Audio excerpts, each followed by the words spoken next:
Hello viewers, education BD YouTube চ্যানেলের পক্ষ থেকে আপনাদের জানাই আন্তরিক শুভেচ্ছা ও অভিনন্দন। তো আজকে আমাদের তৃতীয় অধ্যায়ের সপ্তম ভিডিও, আমাদের পার্ট নাম্বার সপ্তম। তো আজকে আমরা দেখব দশমিক সংখ্যাকে কিভাবে আমরা অক্টাল সংখ্যায় রূপান্তর করতে পারি। এখন পর্যন্ত যারা আমার চ্যানেলটি সাবস্ক্রাইব করেননি, অবশ্যই আমার চ্যানেলটি সাবস্ক্রাইব করবেন। সম্পূর্ণ ভিডিওটি দেখার পর ভিডিওর লাস্ট পর্যায়ে যে কুইজ থাকবে সেই কুইজের আনসারটা অবশ্যই আপনারা দিবেন। তাহলে চলুন এখন শুরু করা যাক আমাদের দশমিক সংখ্যাকে অক্টাল সংখ্যায় রূপান্তর প্রক্রিয়া।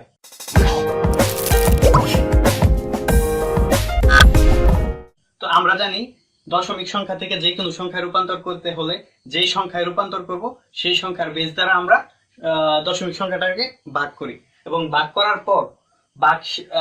করার পর যে আমাদের অবশিষ্ট যে ভাগশেষটা থাকে সেটা হলো আমাদের সেই সংখ্যায় রূপান্তরিত করার জন্য আমরা ধারাবাহিকভাবে সাজাই। তো এখানে আমাদের 175 এটা হচ্ছে আমাদের দশমিক সংখ্যা। এখন এই দশমিক সংখ্যাটাকে আমরা যেহেতু অক্টালে রূপান্তর করব, সুতরাং অক্টালের মধ্যে আমরা 8 দ্বারা ভাগ দিব। তো 8 দ্বারা যদি আমরা 175 কে ভাগ করি তাহলে আমাদের 21 বার কাউন্ট হয়। 21 হওয়ার পর আমাদের আসে 168। তো বাকি থাকে আমাদের 175 যদি হতে হয় এখানে 168, তো এখানে আমাদের বাকি থাকে 7। এটা হলো আমাদের ভাগশেষ। এই ভাগশেষটা আমরা এই পাশে লিখে দিব। প্রতিবার যে ভাগশেষটা আসবে সেটাই আমরা এভাবে আমরা বসাবো। যেমন এখানে 21 যদি আমরা 8 দ্বারা ভাগ দেই তাহলে আমাদের 2 বার যাইতেছে, তাহলে 8 দুগুণ আমাদের 16 হচ্ছে। তো আমাদের হতে হবে 21। তো 16 থেকে যদি 21 হতে হয় তাহলে আমাদের আরো 5 দরকার। তো এই 5টা আমরা এখানে অবশিষ্ট ভাবে লিখে দিব। তারপর আবার 2 কে আমরা 8 দ্বারা ভাগ দিব।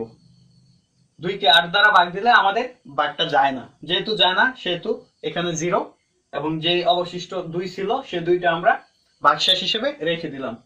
তো যখনই আমরা দেখব যে বাহ্যটা যখন আমাদের জিরোতে চলে আসবে, এই বাহ্যটা যখন আমাদের জিরোতে চলে আসবে তখন আমাদের অঙ্কটা শেষ। তখন আমরা এই অঙ্কটাকে ধারাবাহিকভাবে সাজাবো। তো সাজানোর জন্য অবশ্যই আমরা নিচ থেকে উপরের দিকে সাজাবো। তো আমরা এটা যদি সাজাই তাহলে হচ্ছে 257। তো বেসটা অবশ্যই আমাদের অক্টাল দিতে হবে। এটা হচ্ছে আমাদের পূর্ণ সংখ্যার ক্ষেত্রে। দশমিক সংখ্যার ক্ষেত্রে ভিন্ন। ভগ্নাংশের দশমিক সংখ্যাকে অক্টালে রূপান্তর করব। তো চলুন এখন শুরু করা যাক ভগ্নাংশের দশমিক সংখ্যাকে অক্টাল সংখ্যায় রূপান্তর। তো আমরা জানি দশমিক সংখ্যাকে যে কোনো সংখ্যায় রূপান্তর করতে হলে যে সংখ্যায় রূপান্তর করব সেই সংখ্যা দ্বারা আমরা গুণ করি। তাহলে এখানে আছে 0.625। এটা হলো আমাদের দশমিক সংখ্যা। যেহেতু অক্টাল সংখ্যায় রূপান্তর করব সেহেতু এভাবে আমরা 8 দ্বারা প্রতিবার এটাকে গুণ করব। 8 দ্বারা যদি আমরা 625 কে গুণ করি, 0.625 কে গুণ করি তাহলে আসতেছে 1.20। তারপর এই যে এটা হলো পূর্ণ সংখ্যা, আমাদের এই পাশে পূর্ণ সংখ্যাগুলো লিখবো, এই পাশে দশমিক সংখ্যাগুলো লিখবো। তো এই 1 কে বাদ দিয়ে আবার যে 0.20 আসছে, এই 20 কে আবার আমরা এই 8 দ্বারা গুণ করব। গুণ করার পর আমাদের আসতেছে 1.60। 1টা আমরা এই পাশে লিখলাম আর দশমিক সংখ্যাটা আমরা ওই মাস পজিশনে লিখে দিলাম। তারপর এই 1 ব্যতীত এই 0.60 কে আবার 8 দ্বারা গুণ করব। এটাকে গুণ করার পর আসছে আমাদের 4.80। তদ্রূপ এখানে আবার 4 ব্যতীত এই 80 কে আবার 8 দ্বারা গুণ। এভাবে আমাদের যতক্ষণ পর্যন্ত এই মাস বরাবর 0 না আসবে, বা যতক্ষণ পর্যন্ত আমাদের যে সংখ্যাকে গুণ করব সেই সংখ্যাটা 0 না আসে, ততক্ষণ পর্যন্ত আমাদের ওই গুণটা চলতেই থাকবে। তবে দশমিক সংখ্যার ক্ষেত্রে অনেক ক্ষেত্রেই 0 আসা পসিবল হয় না, বা কখন আসবে তার কোনো গ্যারান্টিও নাই। দীর্ঘক্ষণ করার পর হয়তো বা আসে, কিন্তু আমরা যখন 4 ঘর বা 5 ঘর নিব, যখন 0 আসবে না 4-5 ঘর যাওয়ার পর, তখন আমরা এই 4-5 ঘরেই আমরা নিয়ে লিখে দেব। কারণ দশমিকের পরে এর চেয়ে বেশি নেওয়ার প্রয়োজন হয় না।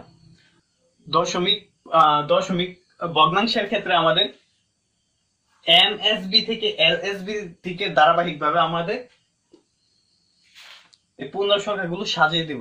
তো যেহেতু এখানে আমাদের উপরে আছে 1, সো আমরা লিখলাম প্রথমে 1, তারপর আছে 1, লিখলাম 1, তারপর 4, তারপর 6, তারপরে এদিকে আরো আসবে, এদিকে যতক্ষণ আমাদের মানটা আসবে ঠিক ততটুকু আমরা এভাবে লিখে দিব।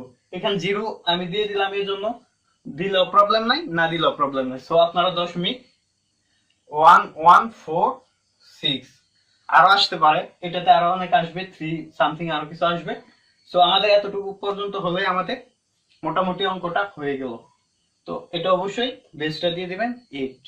তাহলে এটা হলো আমাদের দশমিক ভগ্নাংশ সংখ্যাকে অক্টাল সংখ্যায় রূপান্তর প্রক্রিয়া। হ্যাঁ বন্ধুরা, তো আজকে আমাদের সপ্তম কুইজ। আজকে আমাদের কুইজটা হলো 333 দশমিক সংখ্যা এর অক্টাল মান কত? 333 দশমিক সংখ্যা অক্টাল মান কত? আপনারা অবশ্যই কমেন্টসে আমাদের কুইজের আনসারটা দিয়ে দিবেন। এখনো যারা আমাদের চ্যানেলটি সাবস্ক্রাইব করেন নাই, অবশ্যই চ্যানেলটি সাবস্ক্রাইব করবেন এবং আমাদের ইউটিউব চ্যানেলের সাথেই থাকবেন।